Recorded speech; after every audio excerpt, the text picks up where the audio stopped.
Running successfully എല്ലാ ബാനും എല്ലാം മാറ്റി കുട്ടികൾക്ക് അല്ല ബാനിനെ ഉൾപ്പെടെ പ്രതിരോധിച്ചുകൊണ്ട് റണ്ണിങ് സക്സസ്ഫുള്ളി എന്താ പറയാനുള്ളത്? സന്തോഷം എന്ന് പറയാൻ പറ്റില്ല. ഇപ്പോഴും ഒരു ടെൻഷനിലാണ്.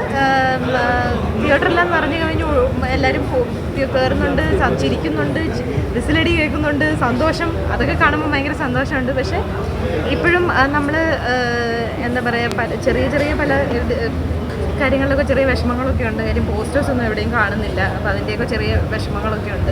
പക്ഷെ എന്നാലും നമ്മളതിനെയൊക്കെ ഓവർകം ചെയ്ത് ഇന്ന് മൗത്ത് പബ്ലിസിറ്റി ആണല്ലോ എല്ലാത്തിലും വലുത്. അപ്പോൾ അതിൽ നമ്മൾ സക്സസ്ഫുൾ ആയിട്ടാണ് നിൽക്കുന്നത്. എല്ലാവരും വിളിച്ച് പടം സൂപ്പർ ഹിറ്റ് എന്നൊക്കെ പറയുമ്പോൾ ഒത്തിരി സന്തോഷമുണ്ട്. GCCയിൽ ബാനാണ്, അത് മാറില്ല. അത് ഇപ്പോഴും GCCയിലുള്ളവരെല്ലാവരും ചോദിക്കുന്നുണ്ട് എന്തുകൊണ്ട് ബാനായി എന്നൊക്കെ പറഞ്ഞ് ചോദിക്കുന്നുണ്ട്. ഇപ്പോൾ സിനിമ കണ്ടവർക്കറിയാൻ എന്തുകൊണ്ടാണ് ഇതിനകത്ത് വേറെ മതപരമായിട്ടോ അല്ലെങ്കിൽ എന്തെങ്കിലും അങ്ങനെ ഒരു വിദ്യുതം അങ്ങനത്തെ കാര്യങ്ങളൊന്നുമില്ല.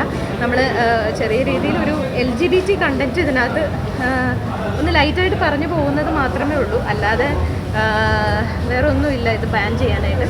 പക്ഷേ അവിടെ സെൻസർ ചെയ്ത സമയത്ത് നമ്മളാരും അവിടെ ഇല്ലാതായിപ്പോയി. അതുകൊണ്ടാണ് അവിടെ ഒരു ബാനായി മാറാനായിട്ടുള്ള കാരണം. അല്ലാതെ വേറെ ഒന്നുമില്ല. ഇത് ഫാമിലി ആയിട്ട് വന്ന് കുട്ടികളായിട്ട് വന്നിരുന്ന് കണ്ട് എൻജോയ് ചെയ്യുന്ന, ഇപ്പോഴും കാണാൻ തിയേറ്റർ നിറച്ച് കുട്ടികളാണ്, ഏറ്റവും കൂടുതൽ ഫാമിലീസാണ് വരുന്നത്.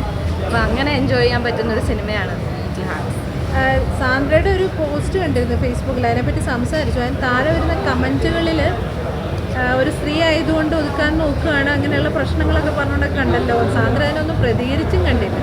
ഞാൻ എന്ത് പറയാനാണ് അതിനകത്ത്? ഞാൻ എന്ത് പറഞ്ഞാലും അത് ഞാൻ ഫീമെയിൽ കാർഡ് ഇടുകയാണെന്നേ എല്ലാവരും പറയുള്ളൂ. അപ്പോൾ അതുകൊണ്ട് ഒരു വിക്ടിം കാർഡ് ഇടാനോ ഒരു ഫീമെയിൽ കാർഡ് ഇടാനോ ഞാൻ തയ്യാറല്ലാത്തതുകൊണ്ട് ഞാൻ അതിന് പ്രതികരിക്കുന്നില്ല. പക്ഷേ പടം സാധാരണക്കാരിലേക്ക് എത്തണം എന്നുണ്ടെങ്കിൽ അതിന് അതിൻ്റേതായ രീതിയിലുള്ള പ്രൊമോഷൻ വേണം, പോസ്റ്റേഴ്സ് വേണം, റൈറ്റ് ടൈമിൽ സിനിമ കളിക്കണം തിയേറ്ററുകളിൽ. ഇപ്പം കൂടുതലും നമുക്ക് കിട്ടിയേക്കുന്നതെല്ലാം പകൽ ഷോസാണ് കൂടുതൽ സ്ഥലങ്ങളിലും. അപ്പം നൈറ്റ് ഷോസിൽ വേറെ വലിയ പടങ്ങളിലേക്കൊക്കെ പോകുമ്പോൾ നമുക്ക് ഫാമിലി ഓഡിയൻസ് വരേണ്ട സിനിമയ്ക്ക് 10 മണി 11 മണി 12 മണിയൊക്കെ ഇട്ട് കഴിഞ്ഞാലുള്ളൊരു ബുദ്ധിമുട്ട് എല്ലാവർക്കും അറിയാവുന്ന കാര്യമല്ലോ. അങ്ങനെയുള്ള ചെറിയ സ്ട്രഗിളുകളുണ്ട് എനിക്ക്. പക്ഷേ അത് എനിക്ക് തോന്നുന്നു ഈ ഓഡിയൻസിൻ്റെ എല്ലാം റിപ്പോർട്ട് കൊണ്ടും മൗത്ത് പബ്ലിസിറ്റി കൊണ്ടും എല്ലാം ഇതിനെല്ലാം ഓവർകം ചെയ്യാൻ പറ്റും എന്ന് തന്നെയാണ് ഞാൻ വിശ്വസിക്കുന്നത്. ഇപ്പോൾ ഒരു വിക്ടിം കാർഡ് ഇടാനോ അല്ലെങ്കിൽ ഒരു ഫീമെയിൽ കാർഡ് ഇടാനോ അല്ല അതിൻ്റെ പേരിലൊരു സഹതാപം ഇതിനൊന്നും എനിക്ക് താല്പര്യമില്ല. നമ്മളെല്ലാവരും ഒറ്റയ്ക്ക്, എല്ലാവരും ഇൻഡസ്ട്രിയിലുള്ള എല്ലാവരും ഒറ്റയ്ക്ക് വഴിവെട്ടി വന്ന ആളുകളാണ് എല്ലാവരും. അപ്പോൾ അവിടെ ഇവരെന്നൊന്നും പറയുന്നതിലൊന്നും അർത്ഥമില്ല. അപ്പോൾ അതുകൊണ്ട് തന്നെ ഇത് ജനങ്ങൾ അറിഞ്ഞറിഞ്ഞ് വന്ന് ഇപ്പോൾ മിക്ക ഷോസും പ്രത്യേകിച്ച് നൈറ്റ് ഷോസ് എല്ലാം ഫുള്ളാണ്. അപ്പോൾ അതിൽ ഒത്തിരി സന്തോഷമുണ്ട്. കൂടുതൽ വീഡിയോസിനായി B4 Place ഫോളോ ചെയ്യൂ, സബ്സ്ക്രൈബ് ചെയ്യൂ.